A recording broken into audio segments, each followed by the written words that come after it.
Bueno, el 12 de junio es la gran fecha. Brasil y Croacia van a inaugurar el Mundial en el estadio Arena de Corinthians y bueno, hay mucha expectativa por cómo están justamente los estadios a esta altura en Brasil. Y vamos a hablar con Gustavo Segret, que es economista y profesor universitario de La Paulista. ¿Qué tal, Gustavo? Juan Micheli, ¿cómo estás?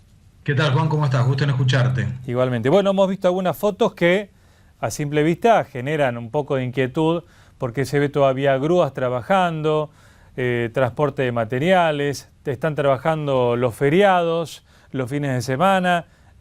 Son 12 estadios, ¿verdad?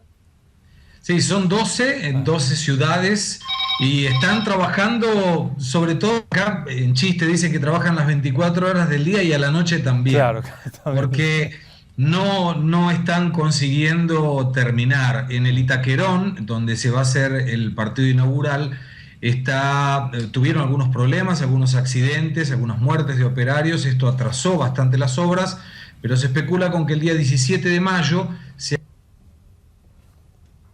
Ay, justo se cortó la comunicación. Bueno, ya la retomamos con Gustavo Segret desde Sao Paulo. La verdad que la imagen era muy buena de la cámara, pero la conexión se cortó. Lo vamos a retomar. Estaba contando, Gustavo, lo de Itaquerao, porque, bueno, con atrasos hay que recordar también, que es un dato no menor, no solo menor, sino muy importante, que hubo ya al menos 5 muertos durante la construcción de los estadios y las reformas para recibir a los países que van a participar del Mundial. Gustavo, a ver si te escuchamos. Volvimos, hubo un Volvimos, problema bien, en la comunicación. muy bien. Yo estaba recordando que lo lastimoso de este Mundial es que en la previa, en la construcción, murieron por lo menos 5 personas ya.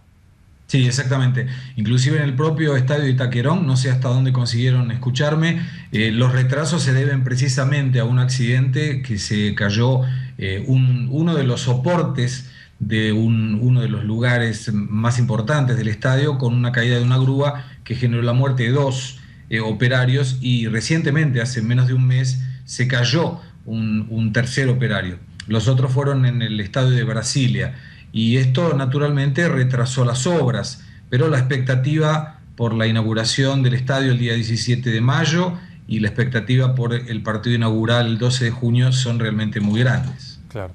Pero ¿qué pasa también con no solo los estadios en sí, sino los accesos, los aeropuertos, las terminales de ómnibus o para acceder a los lugares? ¿Están también? Porque uno mira solo el estadio y no es solo el estadio. No, no es solo el estadio. De hecho, si vos ves las fotos del día de hoy, inclusive en el Itaquerón, se están construyendo con muchísimo esfuerzo todos los accesos del estadio. El estadio está localizado en una zona bastante alejada del centro de la ciudad, es una zona este, le dicen zona al este, donde hay mucha gente viviendo. Sería, para hacer un paralelismo, como si estuviera en La Matanza. Y esta cantidad de gente que reside tradicionalmente en ese lugar va a generar, junto con la gente que va a visitar el estadio por los juegos, mucha conglomeración. Y para esto necesitan accesos importantes. No solamente en San Pablo, los atrasos están en los accesos en diversas ciudades. Belo Horizonte es un buen caso para esto.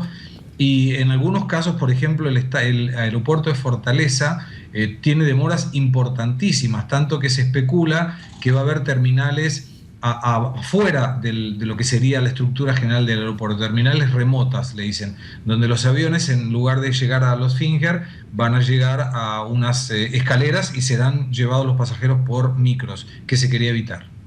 El de Fortaleza atrasado, Belo Horizonte dice que van a poner el último tornillo cuando estén los jugadores entrando a la cancha. Sí, y en algunos casos calculamos que van a estar justo yéndose el último operario cuando aterrice el avión. Esto se da en aeropuertos, se da en los accesos y hay muchas estructuras de infraestructura que debían haberse hecho y que fueron canceladas. Monocarriles, por ejemplo, en varias ciudades se retiraron de lo que era el proyecto inaugural precisamente porque no iban a conseguir terminarse. Estabas diciendo las poblaciones que viven cerca y se da este contraste, ¿no? De tanta inversión de estadios modernos con materiales digamos, muy modernos justamente, al lado de un lugar, de una zona en donde la vivienda no es la más digna. No es la más digna y vos fíjate que Se dan algunas críticas, se han dado algunas críticas, sobre todo el año pasado, en junio y julio, que hubieron manifestaciones por todo Brasil, precisamente por la cantidad de dinero que se invertía en una Copa del Mundo, en un Mundial de fútbol, habiendo tanta carencia en la cuestión educacional, en la cuestión de salud y sobre todo en la cuestión de seguridad. Y vos fíjate que hay estadios, por ejemplo en Brasilia o en Manaus, que son ciudades sede, donde prácticamente no se usaría fuera del Mundial. El uso que se le da es muy bajo. Entonces, estamos hablando de 500 millones de dólares, por ejemplo, en la ciudad de Brasilia, que fue el costo del estadio. Eso genera una dicotomía muy grande en lo que es la población y en lo que es la carencia de la población en relación a educación, salud y seguridad. Claro, es similar a lo que ocurrió en Sudáfrica, donde quedaron obras faraónicas, canchas de fútbol nuevas, apenas estrenadas, que después prácticamente no tienen un uso que justifique tanta inversión, con un patrimonio enorme ahí que queda como un monumento sin uso. Vos fijate que Manaus siquiera tiene campeonato de la ciudad o del estado y no hay equipo, con lo cual es un lugar que será utilizado tal vez para algunos eventos o para algunos recitales, pero muy poco para fútbol.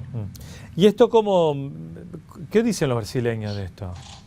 Mira, los brasileños en general, yo te diría que todavía no se ve en la calle la sensación del mundial. Hay mucho cuidado con la seguridad. El ejército y la seguridad nacional están en ciudades como por ejemplo Río de Janeiro, porque se especula que van a haber algunos protestos, algunas manifestaciones, aprovechando todo lo que es la prensa internacional que va a estar aquí en Brasil. Pero, claro, todo se olvida, y esto pasa en cualquier país, y sobre todo en Brasil o en Argentina, si Brasil llega a conquistar una Copa del Mundo, nuevamente una Copa del Mundo, ¿no? Esto naturalmente va a cambiar todo el aspecto de la felicidad popular y sobre todo, recordemos, hay elecciones presidenciales en octubre de este año. Claro. Gustavo, ¿y esta inversión es en su gran mayoría de parte del Estado? No, es mixta. Hay aporte del Estado, se calculan unos 20.000 millones de dólares aproximadamente, y el resto privado. Y acá le dicen PPP, que son parcerías público-privadas, o sea, asociaciones de lo público y de lo privado. Y recordemos, Juan, también que hay otra cuestión importante de inversiones que también está siendo criticada en el 2016 en la ciudad de Río de Janeiro, donde se llevarán a cabo las Olimpiadas. Claro. Bueno, esa es la otra gran inversión. Ahora, la cuestión del narcotráfico, porque ahora llegan noticias que indican que, bueno, que en las favelas más cercanas a Río se luchó contra el narcotráfico, pero no es que se venció, sino que se trasladan a otras zonas. Se los corrió. Se los corrió. Sí, se los corrió. Es como el agujero de la calle que uno lo va tapando y llevando el agujero hasta la otra, hasta la municipalidad vecina, y se lo pasó al otro. Claro. Acá pasó algo más o menos parecido. Las unidades de policía pacificadora, se conocen con la denominación de UPP, de alguna forma llegaron a las favelas de Río de Janeiro y pacificaron ese lugar.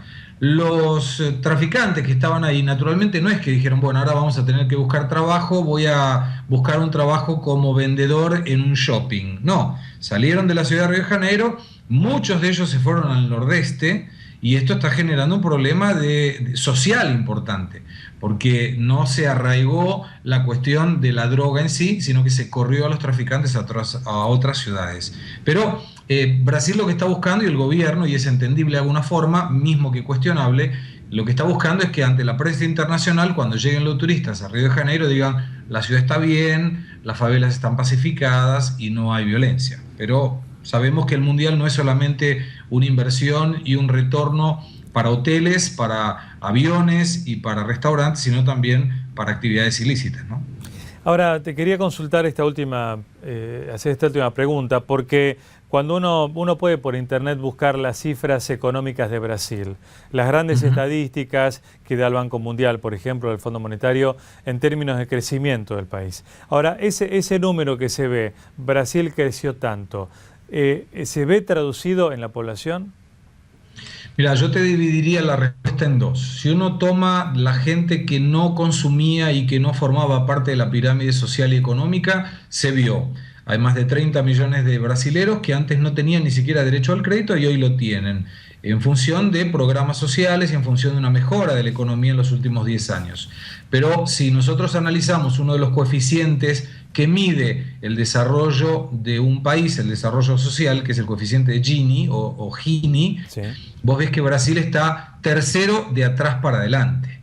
Entonces, hay una diferencia importante, lo que es crecimiento económico, que Brasil tiene un buen crecimiento, fue el 2,3% el año pasado, y otro el desarrollo económico, donde ahí se mide mortalidad infantil, se mide cañerías o desagües o posibilidades de la gente de tener su vivienda, y ahí Brasil tiene mucho camino por andar todavía. Entonces, con respecto al índice de Gini, ¿está mejor en la última década?